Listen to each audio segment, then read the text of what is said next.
Latinx, a person of Latin American origin or descent, used as a gender-neutral or non-binary alternative to Latino or Latina. Latinx, we're black, we're brown, we're white. We're immigrants, we break binaries and cross borders. We speak all languages and are of all abilities, faiths, spiritualities, sizes, gender identities, sexual orientations, and documentation statuses, and we're here to stay. I'm Alejandra. I'm Ana. This is Latinx Mental Health Podcast, where we talk to therapists, researchers, artists, activists, and students about their experiences in the intersections of mental health and Latinx identity. In each interview, we aim to connect through our voices, our struggles, and our triumphs, as we sample a different herbal tea, just like Abuela used to make.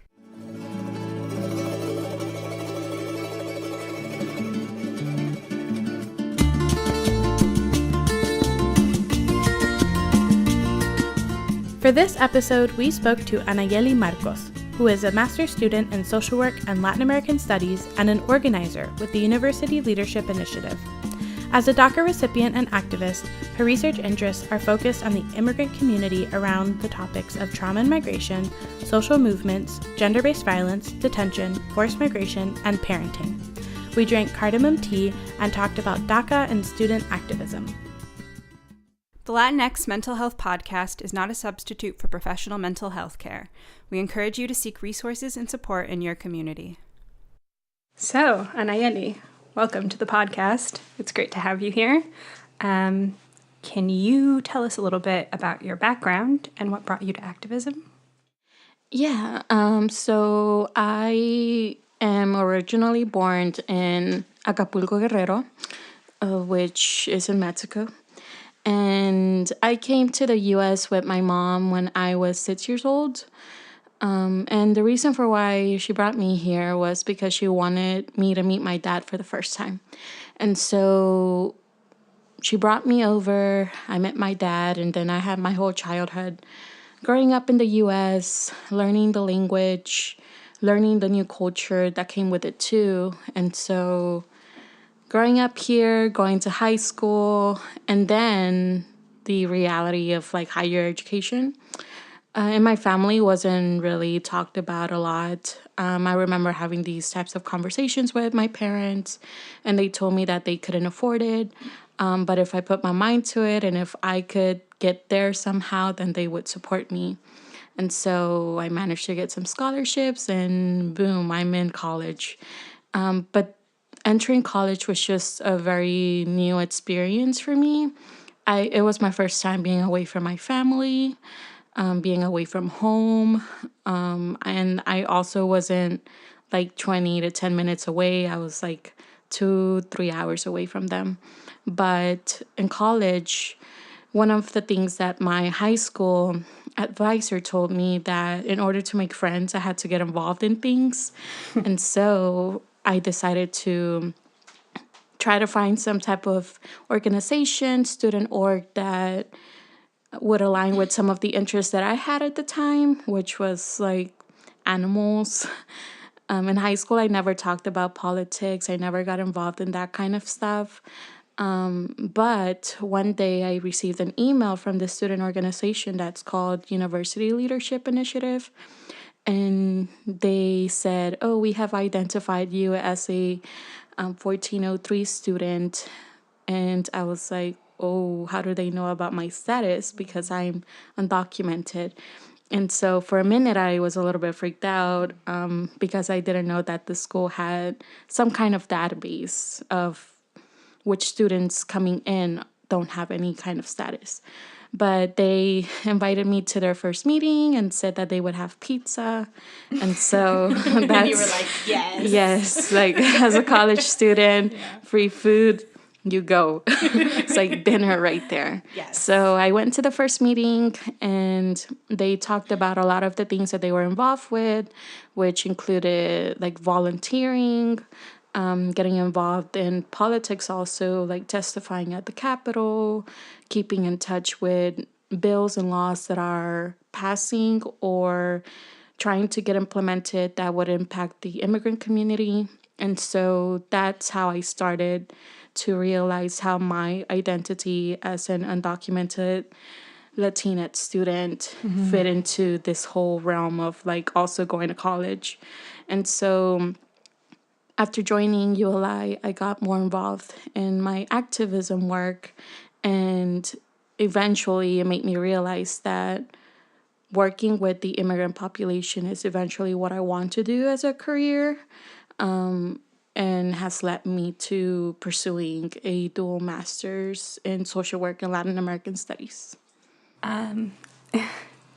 When was there a moment, and if you don't want to share, you don't have to, obviously, but do you remember the moment when you learned that you were undocumented and what that meant? Status was never talked about in my family, and my parents definitely never told me that I was undocumented in any way, but I felt like I somehow knew. When I started filling out the college applications, they always asked for a social security number.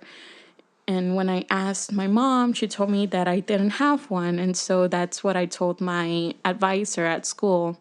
And my advisor knew what that meant, but not a lot of high school advisors are very adequate in knowing how to help undocumented students. And so I feel myself very lucky to have gone to a high school in which my advisor did know how to help students like myself.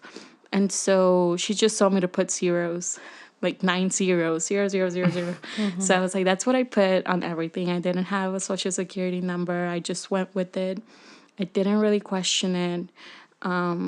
But finding scholarships was really, really difficult. And it wasn't until I got into college that I finally came to realize that I'm a little bit ashamed of my status. That's probably why I never talked about it. But through the help of ULI, I managed to find myself in the whole process and come to realize that I shouldn't be ashamed of who I was and how I came into this country. And the activism through all of that just helped me grow as a leader and as a person. So thinking about all of the demands of being a student and even maybe some of the self-discovery you're talking about, which sounds like a lot of work, what are some of the challenges of being a student and an activist at the same time? There's just so many challenges that come with trying to be involved in things that are very important to you during college. But for me, especially, I remember like trying to balance obviously schoolwork and going to school, and also trying to volunteer and be involved and stay informed. And so balancing all of those was quite a hassle for me. Specifically with immigrant issues that are very personal to me, sometimes I found myself putting too much time on one thing, which ended up affecting my schoolwork and my grades. And so just trying to find that balance, but also just how personal things get to you, like emotionally. I remember like almost every spring semester when the legislature is about to occur and come in, there's always some kind of bill attacking in-state tuition for undocumented students. And so going to class, knowing that maybe next semester you might not be able to pay in-state tuition, it's just things on your mind that other students don't have to focus on or worry about. But you go to bed thinking about it, you wake up in the morning thinking about it, and your professors don't know about it, and you don't know if you can talk to your academic advisor about it. And it's just a constant fear of the stigma that surrounds undocumented and legal status. Yeah, and for those of our listeners who maybe aren't as familiar with all of these different pieces of legislation, can you just explain briefly what in-state tuition for undocumented students is and looks like, and how that process came about, and maybe a little bit about what the threats are to that in the legislature? Yeah, so 1403 is a House bill that was passed many, many years ago, like way before I even started college. But the reason why this bill passed was because of student activism. There have been a lot of, undocumented students that have been in the U.S., specifically in Texas, for a really, really long time. They graduated from high school.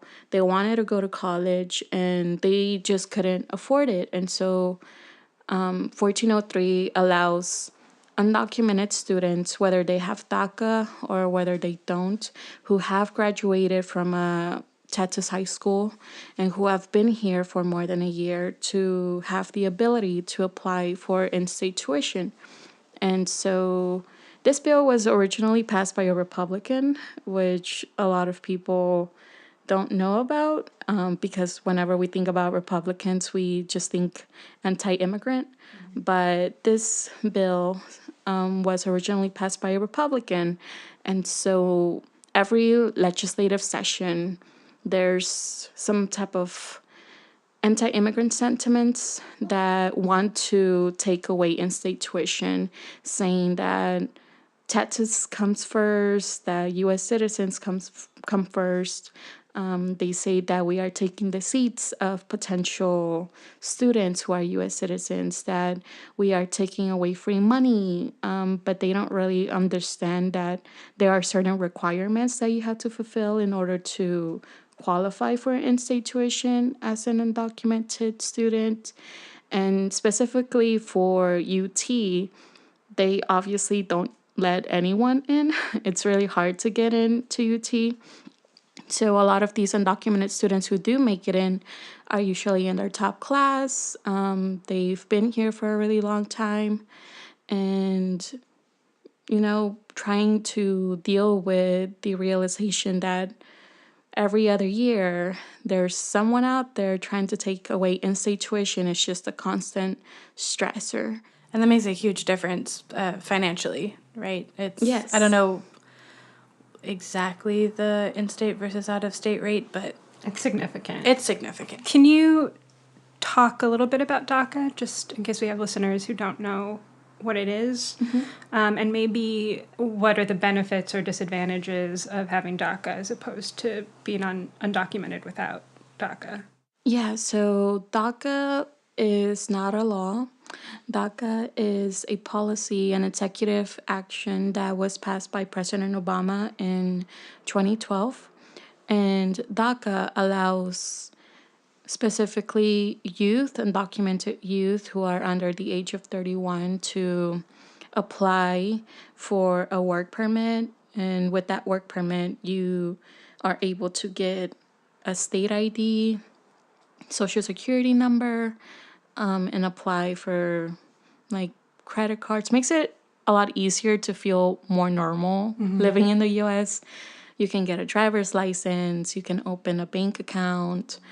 A lot of housing requirements ask you for a social, and so it just makes it a lot easier to go through daily life, basically. And so DACA, another requirement is that you have to have graduated from high school, or you have to currently be in school and finish high school in order to qualify. So it's not really for people who, are just trying to get a work permit just to work. They're specifically trying to target educated, quote unquote, undocumented people who are going to be entering the workforce.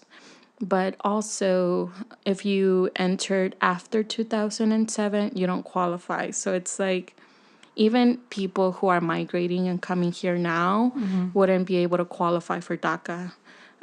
So there's a lot of rumors, a lot of myths that the reason why a lot of immigrants are coming over is because of DACA and because they want to get this work permit. But the realization is that if you came after 2007, you no longer qualify.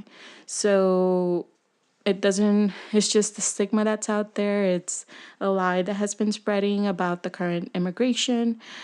And what we have seen is that a lot of people have qualified and are trying to apply for DACA, but there's still a significant amount of people who haven't.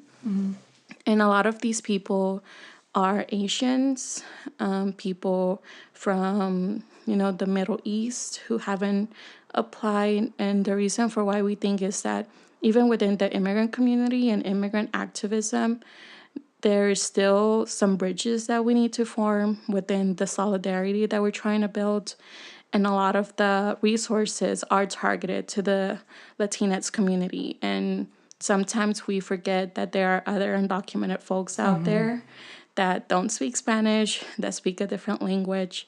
And so trying to put into awareness our own privilege as Latinx and having these resources of like knowing about DACA, but also trying to take into consideration that our Asian brothers and sisters, our African American undocumented brothers and sisters might not know about DACA and have not applied, therefore haven't received the benefits that DACA can bring them. So what are some of the successes you've seen as a result of organizing efforts that you've been involved with? So when we think about activism, what people usually think about is like, oh, you're trying to make system change. You're going to change the way the university functions or the way the legislature functions. But for me, what I feel has been the most successful is individual work, like working one-on-one with people, getting people involved, building base, and getting other students aware and building them up as leaders so that they can continue the work. And so one of the things that we have done with ULI, we have, held a lot of DACA drives back when DACA first started. We've helped, I think, over 1,000 people apply for DACA. And we have tried to get lawyers to help for free. And it has been very successful trying to get the community involved in a lot of this. But one of the things that we have constantly been trying to do is just bring the awareness of undocumented students on campus. And I think that's still a work in progress. Our organization has been called ULI for a really long time, which stands for University Leadership Initiative. And nowadays people ask us, well, why don't you use the word undocumented instead of like university? But they don't realize that there is a history of anti-immigrant sentiments in Texas and specifically at our university that made it really unsafe for our organization to be able to do its work back like 10 years ago. So building that awareness around campus, I think, has been very gradual and it continues to grow. So currently we have ULI, who is in the first undocumented immigrant org on campus. And we are currently trying to help create this other program on campus, which is the Monarch Scholars Program, which is trying really hard to get funding from the university to create a dream center. And so this dream center would basically hire staff that would specifically help undocumented students on campus. And we are trying to get inspiration from UC Berkeley, who has its own dream center. And they have staff, they have people who are willing to put in the work.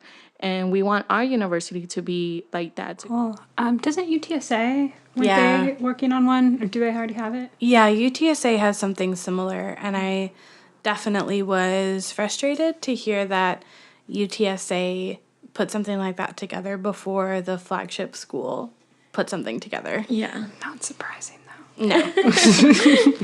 No, but still frustrating. Yeah, for sure. Very frustrating knowing that there's definitely money there that could be put to better use, per se, specifically to help first generation, undocumented, really driven students who want to be successful, and they need these resources and they don't have it right now. And I love your perspective, too, on the idea of successes, because I think a lot of people who have maybe more recently become part of activism, maybe as a result of a response to the election or what have you, maybe don't have some of that same experience to think about, what makes something successful, and that comes not just from having big wins, like maybe in the legislature or other pieces like that, but really comes from the everyday interactions with people and really comes from the ways in which you can see a success in what you're providing, for example, to your campus community. And I think that when you view it that way, it helps people to have a lot more investment in the work and a lot more understanding of how to view it in a long-term way, without thinking that you only have to have one big goal at the end of the line. Yeah, definitely. And I feel like for me, getting to talk to people, specifically other students my age, trying to get them informed has been the best thing of being an activist, because personally, for me, I feel like I'm not going to be doing this work forever, but planting the seed on other students and telling them and informing them and giving them my knowledge of what I've learned as a student activist helps them continue the work. And if you don't pass down your knowledge as an activist to other students, who's going to be there to do the work when you leave? And so it's just really important to continue building the base, continue having youth involved so that your work just doesn't disappear and goes with you after you leave university life. Yeah, for sure. I'd love to just briefly ask you to talk about the Know Your Rights clinics that ULI was holding after the election, because I think they're a great example of community engagement, and that's something that a lot of people are saying they're doing or are trying to do. And going to some of those Know Your Rights clinics were some of the most visible moments that I've ever been in that were true community engagement. Yeah, so after Trump got elected as president, we took some time to heal and reflect on how we were feeling and how our community was feeling. And so after we reflected a little bit, we couldn't just stay not doing anything. So we just jumped into action.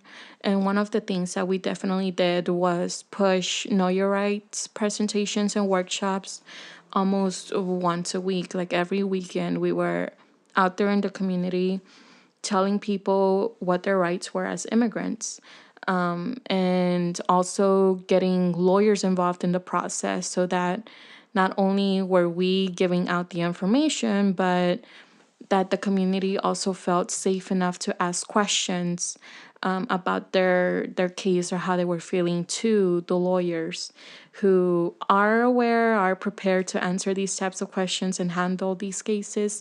And so it was just a really good show of solidarity. Like, it was the community, the students, and lawyers working together to come and give these presentations. And it was just really great. I think the Texas Here to Stay coalition was formed because of the election and because all of this was going on. And so a new network for immigrant orgs to connect was formed because of this election. And there was just more like networking, more building, people coming together that wasn't seen before. And so there was just more people willing to jump into action, to get involved. And I really like seeing that. It was just really great. And it was hard because working as a student activist, doing the work that some nonprofits are doing, you're not getting paid for it. You're going to school, probably working at the same time. And so doing all of this is just really great building of character for someone, basically. That's a really positive Great building of character. You crack down here and there, but I think having friends who are also involved in this fight and who are also doing the work with you has been very, very helpful. Nice. Yeah. I kind of want to rewind a little bit to something you said earlier when you were talking about, spending like 50% of your academic career worrying about whether or not you were still going to get in-state tuition, and just how, I think there's a lot of, like, college is a time when a lot of students and a lot of folks get into activism because you're kind of seeing the world open up for you. But I think it's very different, you know, for somebody who's actually like, in a way, life is at stake, and that's why they get involved with activism.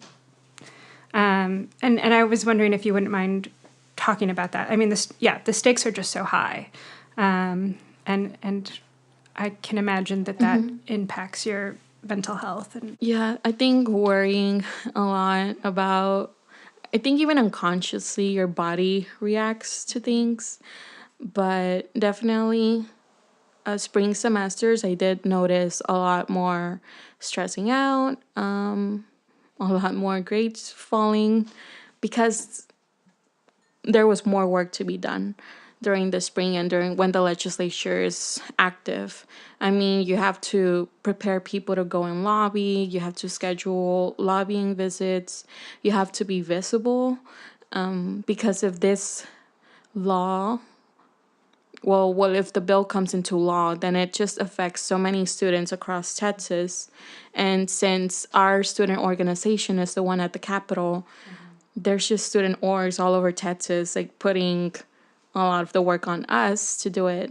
And so they're like, oh, you're already at the Capitol. You should be doing this every day. You should be doing that.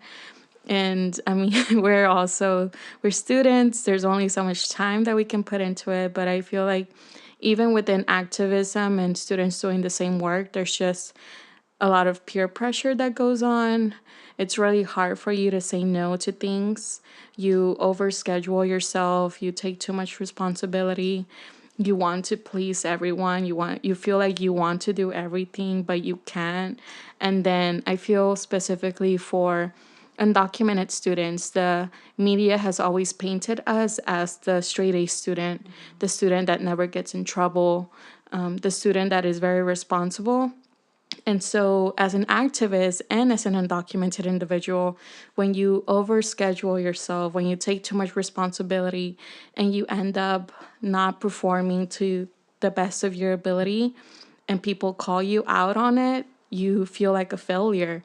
It's like, oh, I'm not living up to the expectation of being the perfect student that the media has portrayed me as. And so that just further brings you down. And so it just makes you feel really bad. Like you have lack of confidence, lower self-esteem, because you can't fulfill these expectations that people have of you. And it's just so hard to talk to anyone about it. You make friends in college, but you don't know if their families are, anti-immigrant or pro-immigrant. You don't know if your advisor is anti-immigrant or pro-immigrant. Like, you don't know if your professors like undocumented people. And so just constantly trying to walk on eggshells and trying to navigate the process with hiding who you are, not telling people about your status, not trying to bring it up in conversations. And so just a lot of worrying that occurs because of feeling that you're going to be found out, like feeling that someone eventually is going to tell you something about your status or ask you why you're not performing at a certain level. I remember personally, my freshman year was the hardest for me because it was like the first time I was away from my parents. I went to a really small school. My graduating class was 57 students and my intro courses were like over 100. It was just a really big change for me. And I was not doing very great at school. Like, I was an honor roll student in high school. I was involved in so many things. And that first year, I think by the spring semester, I had a very, very low GPA. And my advisor was like, what is going on with you? Like, you were on top of things. You were doing really well. And I just couldn't tell her about my status and how I was feeling and all of these things. And she basically told me that if I didn't get my GPA to a certain percentage, that I was going to be dismissed from the university.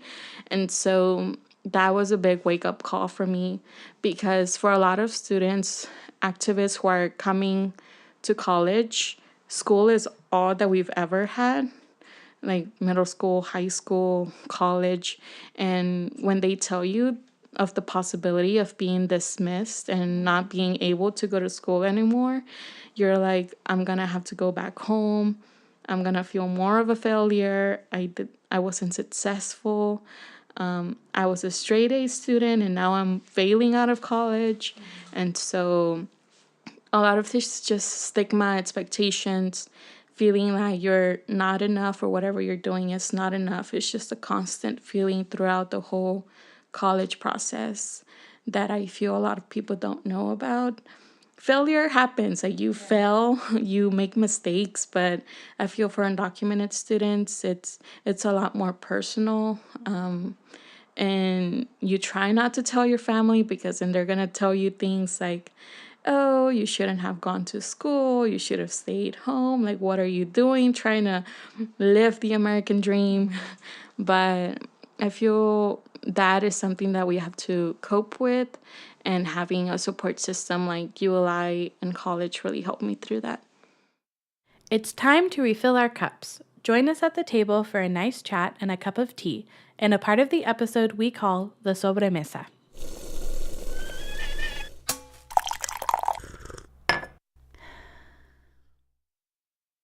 We'd like to introduce a new segment called Appropriation Nation. So in this segment, we're going to talk about the cultural appropriation of Latinx identity in popular culture and media. We're going to be discussing a movie from 1948 called The Pirate. Not only is it a bizarre story, it is filled with questions about brownface, patriarchy, exotic locations, and pole dancing.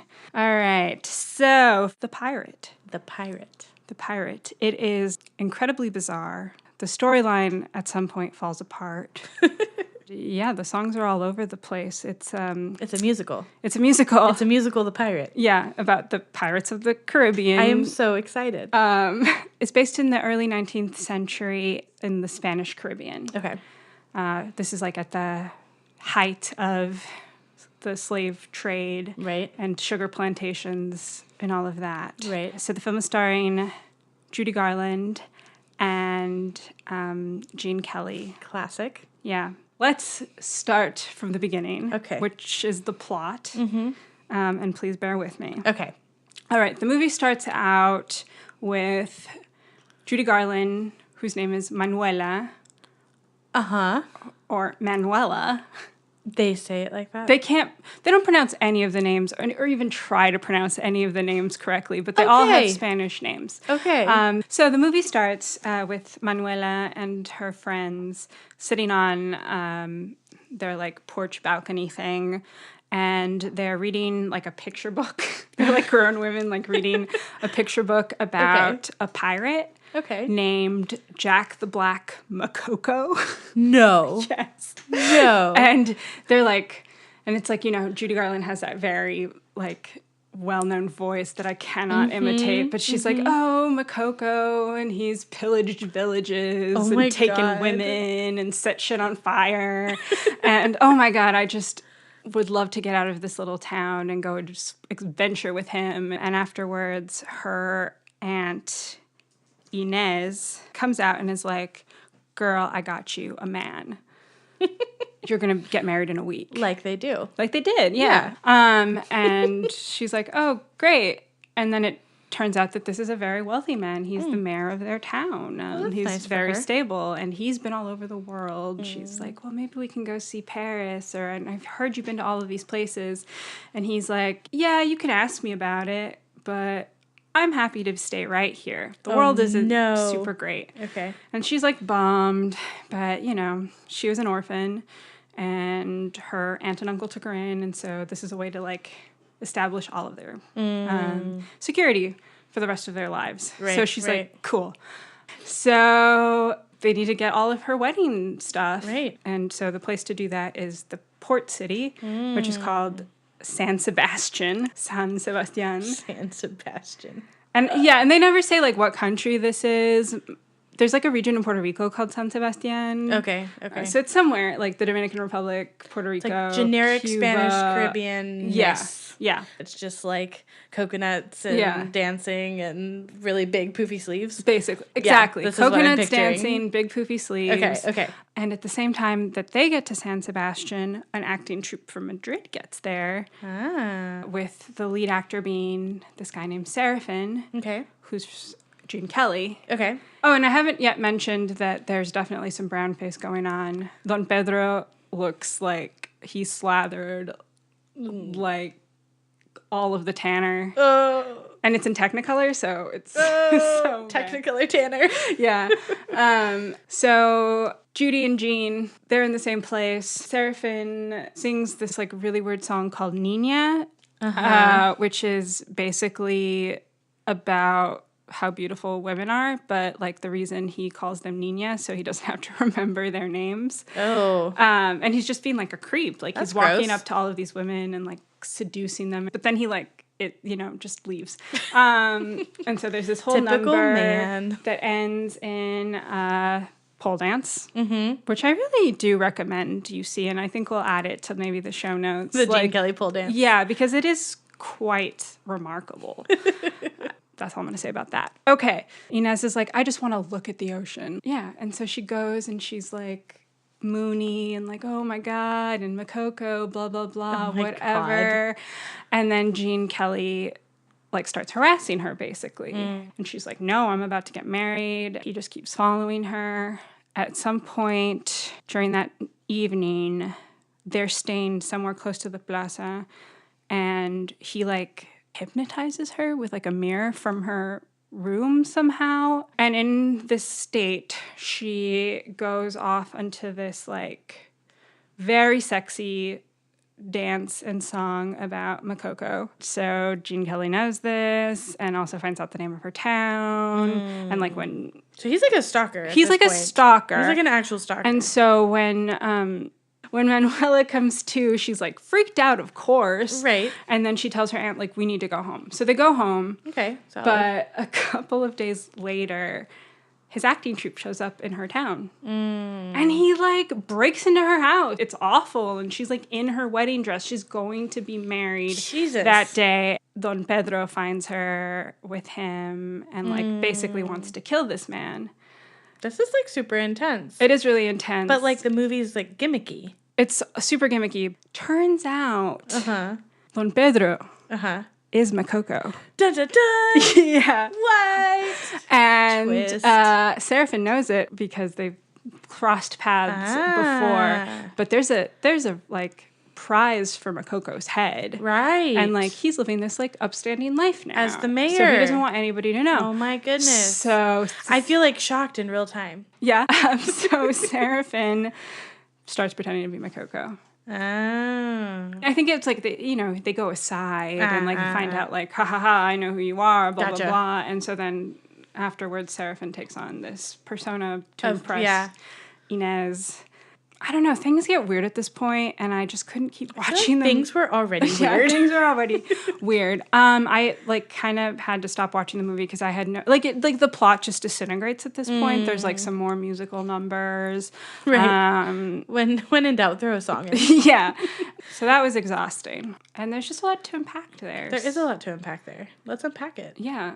Where to start? So, I mean, I guess the first thing that we talked about was brown face. Yeah. That's definitely there. Well, and I think that we're at a point in time where with all of the scandals recently around governors and other people that are in blackface in pictures in their past, that society as a whole, I think, is getting toward the point of like, that was not okay and that is not okay. And I think it's really interesting to think about brown face as this sort of question mark, right? Because like we said, it's like they apply too much tanner. It's like, what's the line there? Yeah. But I think it's really important from my perspective to say that brown face is not okay in the way that blackface is not okay, and that white people should not be able to be in movies pretending to be darker than they are in whatever shade of that we're talking about. No, for sure, definitely. And then there's like all sorts of like other appropriation in the costuming is really sort of overdone. It's mostly white people, which there would have been some white people in this like caste system. Sure. There's a few black people who were there as like domestics, slaves. Right. But they never say the word slave. They never talk about slavery. Of course. Manuela's family, they were probably criollos, which means that they were of pure Spanish blood born in Latin America. So they would have been wealthier and they would probably have slaves. And I feel like there's such a consistent use of the Caribbean, and especially the Spanish Caribbean, as like a playground, as like a place that movies can just like go to. Again, thinking of Guys and Dolls, where they just kind of go there for like an evening and come back. And you get this whole stereotype portrait, and it's just this acceptable place to kind of do whatever you want in. And there's like the happy natives and everybody's singing and dancing, and it's beautiful and colorful, and it's a prop rather than exotic. It's that exoticizing of Latin America, and they're using it as a prop, and there's no mention of the history or the culture. Who Coco? What is that? Right. I actually looked it up because I was like, was this a historical figure? Does this mean something? And it doesn't. It's just like one of those words that sounds, I guess, foreign. Right. It's exotic, again, going back to that. I do know, though, that in Portuguese, monkey is macaco. I'm like, is this like... Right. There's that like racial element. He's Jack the Black Makoko. Right. Well, and he's the evil villain pirate. He is the one who's going and attacking. And I think that Blackness especially, and this happens within Latin American countries too, as well as in the U.S., as being seen as threatening, especially a Black man.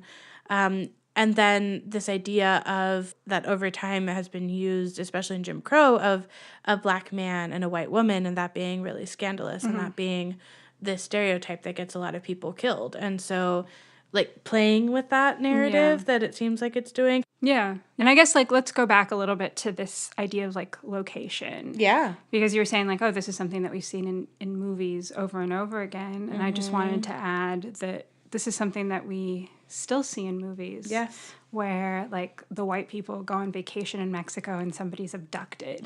Like, that's over and over again. I think there was this, like, stupid movie with Amy Schumer where she, like, goes with her mom to somewhere. That's right. Oh, my God. And they're, like, I think it's called Kidnapped. I think, yeah, something like that. This just, like, this beautiful place that's, like, dangerous. Right. For white women, and that there's especially. like an appeal somehow in that. Yeah. And I think also the other theme that sort of came to me as you were talking about this and sharing this ridiculous plot with me is also this hypersexualization of the Caribbean, and the way that you described all of that. Like, had this taken place in a state in the U.S., the pole dancing probably would not have been there, and some of the other scenes that you described probably would not have been there. And so I think this idea, I mean, it's sexual harassment that's happening in the movie, and it's stalking that's happening in the movie, and how that kind of plays with the idea of a hypersexualized Caribbean setting, I think is really interesting. Well, and you know what's interesting is that, like, behind the scenes, and, like, I think a little bit before the movie came out, there was a bit of, like, a concern about, like, how sexual this film was. I mean, now we see it and it's not. I mean, it's sensual, right? Sure. But for the time... But it is more gimmicky. Yeah, more gimmicky. And again, there's, like, questions of, like, what genre is this even? But there was, like, a little bit of, like, questioning of that. But I think because of the location and the storyline, they were able to get away with it. Right. Right, because that's not in the U.S. That happens other places. Yeah. This idea of exoticism, of being other, of being separated, of being placed somewhere far enough away that you can observe it, but you don't have to be touched by it. You don't have to actually interact with it. And so it can be this idealized place where there is slavery, but we don't talk about it. Yeah. And this is sexual harassment, but that's not going to get talked about. They're going to end up at together at the end. Yeah, you know? That's not problematic and at that's all. not problematic at all. Yeah, exactly. Yeah, I think it is definitely interesting when you take a film that is set in a totally different time period, but so many of the narratives or so many of the issues are still equally problematic in the time in which it's released, and then also really carry forward into our time, where we are still having so many conversations about blackface and how relevant it is to think about films over time and how they have done this. Yeah. All right, we're going to introduce a segment called Real Talk, where I am going to speak openly and honestly in some of my favorite rants. So on today's Real Talk, I would like to have an open, honest conversation about this silly thing we do in social work, where we take micro focus and we take macro focus and we make different tracks about it in our training, and people apply for one or the other, and it becomes this polarized system where you're either doing clinical work or you're doing policy work and advocacy. And to me, the epitome of social work is the ability to put the two together. Our entire social work process is based on person and environment. And for us to have a track on person and a separate track for environment just blows my mind. Because when I think of social work, I think of us bringing them together. And what makes us different from other professions is our ability to both work directly with clients, understand the systems that they're in, and know how to do interventions at those different levels. And so I think one of the things when I was going through social work school that would be really frustrating for me was when clinical people would say, well, I really just want to be with clients and do individual work, and I don't understand this advocacy thing. Or when what we call app people who are doing the macro track would say, I really don't want to do client work because I just want to run a nonprofit or I want to work at the Capitol. And the frustration was real because for me, when you bring the two together, that is social work. Go to a policy master's or go to a counseling master's if you really don't want to work in the middle. And so I think as we're talking with Anayeli about how to do activism, this is such a vital conversation for social workers because I would say that 80% of the time, the clients that I've worked with, the things that they bring into the office are not things that are coming from inside. They're not internal problems.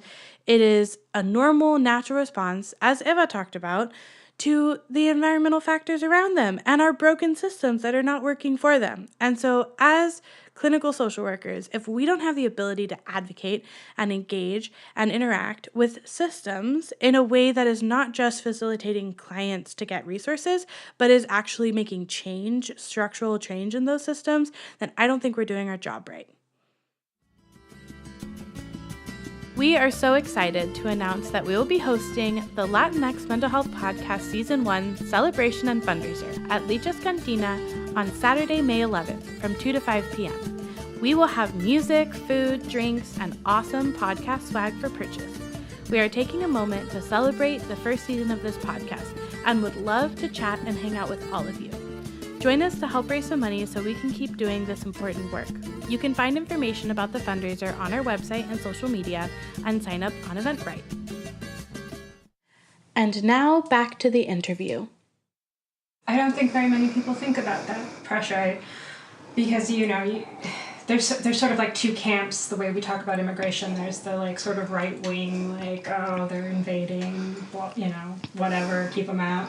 And then there's this sort of like liberal, like kind of holding people up as saints. Mm-hmm. And the fact of the matter is that you're young humans and your 20s, you're like most of it. I mean, I was like a fucking wreck, but I didn't have that, I didn't have that pressure of like, I have to, you have like your own pressures, but not that like the sort of like that I've been like idealized in that way and that I have to be perfect because of my documentation status. I've never thought about that in any real way. Well, and just that all of us live in these gray areas. Yeah. Like all of us live in, people have these ideas of who we are, and really when it comes down to it, a lot of us live in, not a black and white world. We have strengths and we have things that we mess up, and it's really hard, I think, what you're talking about too is not having the space or the netting underneath to make a mistake, to feel that you have something that can catch you if you do fall, because all of us trip and fall sometime. Yeah. And so, yeah, I feel like, in some ways you're building your own netting through the network of folks and other people, because then when you do trip up, there's something there that can catch you, right? Which I think really speaks to just the community that y'all have built and the bonds that really have been made, and also just that, like, seeing you on this side of things when you're talking about being a freshman, just how far you've come, and I don't know, just being okay with the idea of failure. I think a lot of us, I don't know if I'm there yet. You know what I mean? Yeah. So I think, I think that's really powerful. So you're talking a little bit about not wanting to tell your parents because of this idea that you shouldn't have pursued college or the American dream. Is that something that you come up against a lot? This sort of tension? Yeah, like this tension, like cultural tension. I feel like I personally, in my family, I know that there are some activists that are very open with their parents about what they're doing in college and what they're involved with, and their parents support them. But I feel like my parents, like a lot of other undocumented parents, would be very fearful of my life if I told them that I was involved in all of the things that I'm involved in. I think up until this day, they don't have any clue that I've been on TV, that I've done interviews, that I've disclosed to news outlets that I am undocumented. And in a way, I feel like I'm shielding them, and I'm being the parent figure in this relationship in order to not cause them stress, to not worry them about me. But I feel like some things I do tell them about, like how I'm doing in school, but I feel it's always like a one-sided conversation, like me trying to disclose some of the things that I'm doing as an activist in order to help them not have to have that stressor that I have of like constantly worrying, not only worrying about myself, but also worrying about my parents who are undocumented too. And so I don't want to give them more burden and have to worry about me. And so I tell them, oh, everything's fine, everything's going well. I tell them a little bit about my friends and things that we do, like going out to eat, going out to dance, making podcasts, But yeah, I'm like, oh yeah, I'm definitely not going to protest this weekend. Definitely not going to go testify against in-state tuition. Okay, none of that. I'm at home. I'm safe. And a lot of these activists, things that I do are safe in my eyes. Like, there are certain levels that exist. I feel like within activism, there's just a lot of peer pressure for you to do things that you're not comfortable with.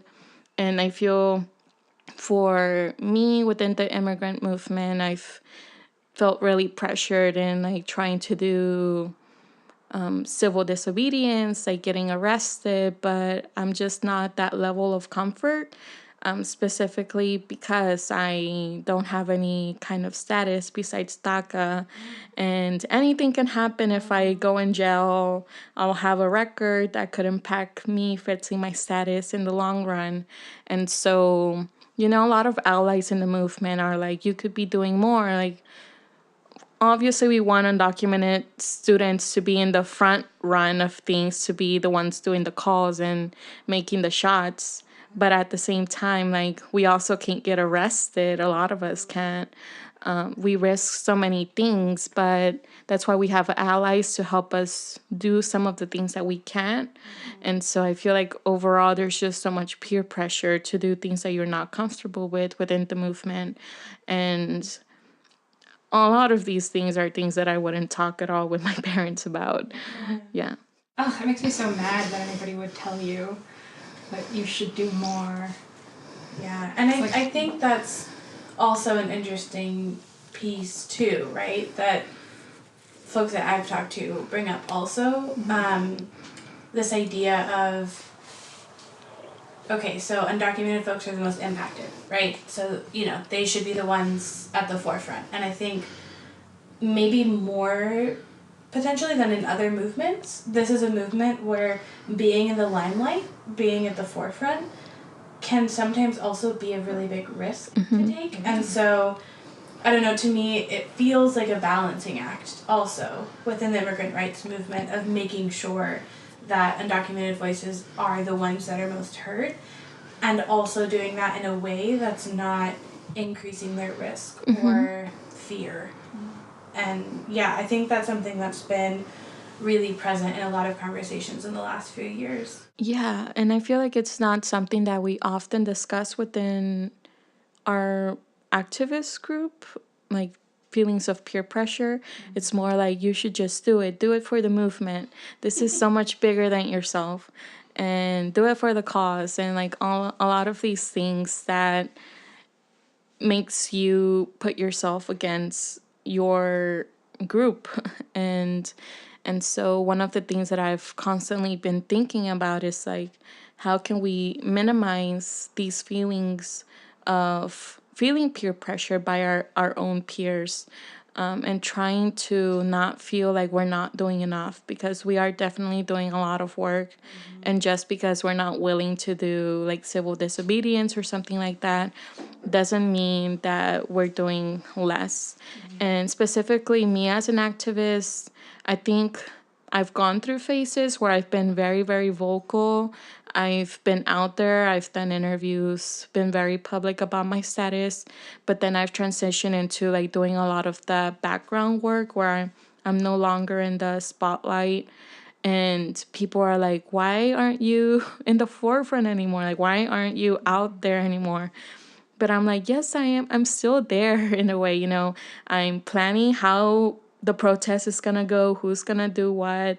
Just because I'm not the one holding the megaphone doesn't mean that I'm doing less of the work. Yeah. And not everybody can hold a megaphone. Yeah. And like, there's definitely points in time when you need to rest, and points in time when you need to push. And I think a lot of long-term activists come to that slowly and painfully. But like, if I want to stay in this work, I have to take care of myself, at least somewhat. What are some of the ways that people can become involved in activism that will allow space for them to take care of themselves as well, in your opinion? I think within our movement, we've talked about self-care and taking care of ourselves, but we haven't really done a good job at trying to implement it as a unit, as a group. I feel like in the year, there's so many workshops, there's so many conferences for immigrant youth to get together, but there's hardly any workshops in these conferences or summits that focus on mental health for ourselves. And I feel presenters or healthcare professionals will be very useful at being present in these types of conferences to, share their experiences, share their knowledge on how activists can better support themselves and continue the work that they enjoy doing. Because as an activist, I do enjoy the work that I do. I enjoy promoting awareness of my community and being out there and doing the work, but it does become a burden at times, and it does affect certain parts of your personal life.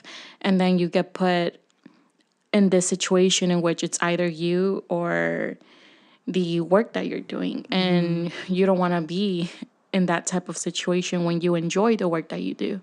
And so I feel like it would be very helpful to have some healthcare professionals involved in this movement specifically, so that we can better equip ourselves in knowing how to take better care of our mental health and our friends who are also involved, our community, and spread this knowledge around. Because everyone says, oh, you should practice self-care, but what is self-care if you don't really know what it is, or if no one has ever told you, or you've never gone to a healthcare physician or specialist to talk about these things. So it's just from what you hear, word of mouth. But I think having workshops specifically from healthcare professionals would be very helpful. Yeah, it's definitely something that gets thrown around a lot. Like even in grad school, I remember like in our orientations, it was like a buzzword. And yet there was, well, one, there was like no time to do it. And two, they never explained what it meant. And I think that carries on into the profession. Yeah. And also to the point of not having time to do it, I think that's one piece that I think about a lot is how to build in the idea of self-care as a routine part. And also, from my perspective, that it doesn't mean you have to be by yourself to do it. And that's like a piece that I think is missing. A lot of the times people think of it as something you have to do by yourself. And I think there's so many ways that self-care looks like getting support from others. So I'm curious about what are things that you do or strategies you have found helpful to take care of yourself while doing this work after the years that you've been involved in it. I think that definitely having friends to talk about it with has been very helpful for me. But at the same time, I try to be conscious to not talk about everything or like vent a lot of my problems, because I know that it can cause secondary trauma to my friends or my partner. And so I try to keep a lot of the very significant details of certain events to myself, or try to talk to a mentor or someone who has gone through that situation. But for me specifically, one of the things that I really enjoy doing is that after a long day, I sit in my car, like I'm in the driveway and I sit in my car and I just sit there for 30 minutes in my car and just try to go through my day in my head. And as soon as I walk through the front door, I just leave it behind.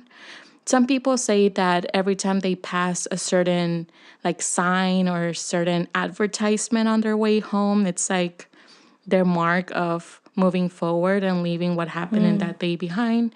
And for me, it's just spending 30 minutes, maybe looking creepy in the driveway, but just sitting in like complete silence, with the lights off, everything off. And then as soon as I walk through my front door, it's like, it's my safe place, it's my home, and then I don't want to bring that energy inside my home, so I just leave it outside.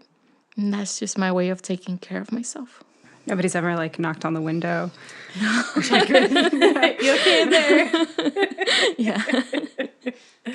That's awesome. I love that. I think it can be so tricky to find for each individual what exactly works for them. And I think that piece around giving ourselves time to process, it doesn't have to just be turning off the switch, but that part of it is allowing space for reflection. And I think from a mental health perspective, that's exactly what we need, is we need to be able to process our experiences, at least to a certain extent. We can't just erase them. Yeah. But so, what you're saying is do that and then let yourself kind of wash it off a little bit. I like that a lot. Yeah. And speaking about healthcare, or self-care, not healthcare, kind of leads perfectly into our last question. Here at the Latinx Mental Health Podcast, we like to always bring a tea to drink, and that's like a way for us to care for our guests and to care for ourselves. And so we always like to ask what your favorite herb or tea is. When I think about a herb or a tea, I always think about my grandma, because she always used to grow all kinds of things, vegetables, peppers, and she had her own little section of herbs. And one of the things that she really, really liked to grow was peppermint. And she would just go outside sometimes and just pluck one out and put it in her mouth. Yeah, and my grandma she too. used to just suck on it. And it's just something that I really remember, and it's something that I grew up with. So when it comes to the holidays, specifically like wintertime, I really think about peppermint, and I love the smell of peppermint. And so every time I try to drink any type of tea, it's something with peppermint. So one of my favorite ones is fruit teas. So I usually try to mix peach and peppermint together. And so that's like one of my favorite combinations. I really, really like peaches because they're really sweet and tasty. But peach and peppermint and honey has been one of my favorite tea combinations. Nice. Sounds really good. We'll have to try Yeah, we'll have to do that. And the peaches grow so well out here. So in the future. Thanks for that idea. Awesome. You're welcome. Thank you so much for joining us. We really appreciate it. Thank you for having me. Thanks for listening to this episode of the Latinx Mental Health Podcast. You can follow us on Twitter and Instagram at LatinxMHPod, find us on Facebook and YouTube, and subscribe everywhere you listen to podcasts. Hasta la próxima!